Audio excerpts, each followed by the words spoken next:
There's a lot of long journeys undertaken by animals every year, but few are quite as epic as those taken by migrating storks. These large birds travel thousands of kilometers each year between their breeding grounds and their wintering areas, and because they travel such long distances, storks often have to stop off for rest and refueling along the way. And some storks have figured out that humans can help them on their journeys. Hi, and welcome to this channel. Today, we're going to be learning about storks and how they persuade us to help them out on their long journeys. But before we get into it, I want to ask you a favor. Well, it's actually two favors. Number one, if you like learning about animals and other cool stuff on this channel, would you consider subscribing? We're trying to reach a milestone before the end of the year, and your subscription would really help us out. And number two, there's a link in the description to our support page.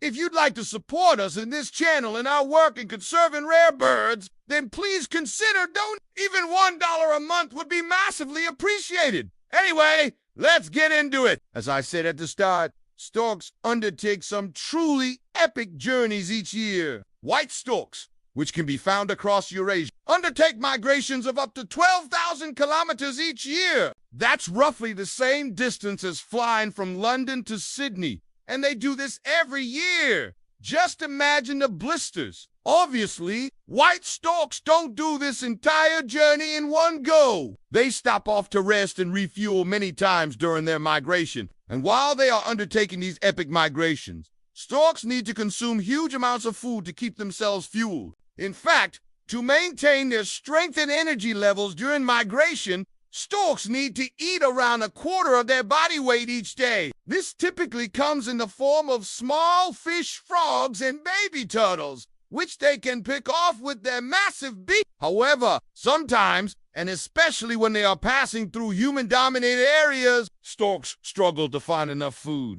In these instances, they often turn to Plan B, which involves stealing food from other animals or, more commonly, from humans. There are many reports of storks stealing food from people's yards, taking fish straight from their lines, and even snatching ice cream from unsuspecting humans. Of course, storks don't do this out of the kindness of their heart. They're just looking after themselves. However, sometimes humans intervene to help them. Some people put out food for the storks to encourage them to stop off in their area, and others take it a step further. Across Europe, there are numerous stork feeding stations, places where hundreds of people will gather to feed the storks, giving them much-needed sustenance during their long journeys. It's not uncommon for over 1,000 storks to descend onto these feeding stations, making for some incredible sights and videos. But why do storks choose to stop off at these stations? Surely it is easier to grab fish from a lake or frogs from a stream than it is to try and get scraps from a group of humans. Well, it turns out that storks often prefer the safety of human-dominated areas. Not only is it easier to find food here,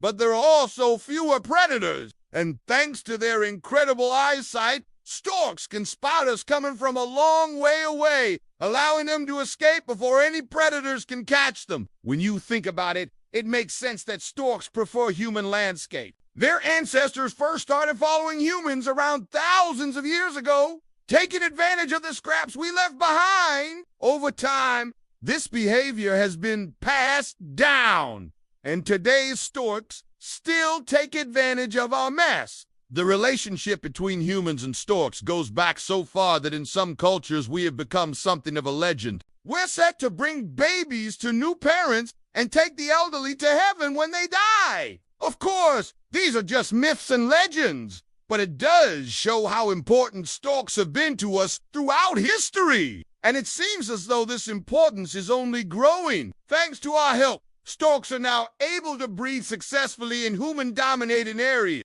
In fact, one study found that there was a positive correlation between the amount of human population and the amount of storks. Basically, where there are more people, there are also more storks. This isn't necessarily a good thing, though. As I mentioned earlier, storks are incredibly successful at adapting to human-dominated areas. In fact, They've become so good at this that they often cause problems for us humans. For example, storks are known to plunder hen houses, taking the eggs, and sometimes even the chicks. When storks turn up to your house, you know you're in for a bad day. So next time you see a stork, remember that it has likely just completed a journey of hundreds of thousands of kilometers and is probably looking for some food. You might even consider putting some fish or meat out for it. Just don't be surprised if it swoops down and tries to grab your dinner. Now I want to hear from you. Have you ever seen a stork? And if so, what did you do? Let me know in the comments below. And as always, thank you for watching.